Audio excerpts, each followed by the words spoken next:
Okay, guys, real quick, let's go over bench press setup. So the most important things, we want to make sure that our setup is good first before we even take the bar off the hooks, okay? So 5 points of contact.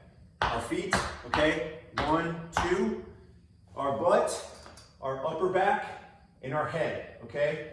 We want to make sure that our feet are driving into the ground and that we pinch our shoulder blades together into the bench, just like this. And then we're going to grab the bar, okay?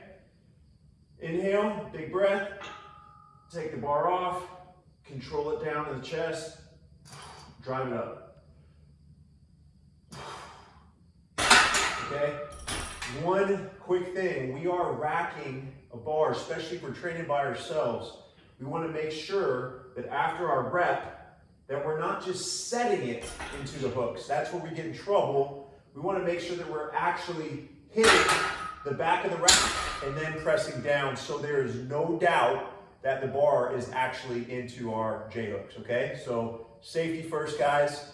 Hope that helps. All right.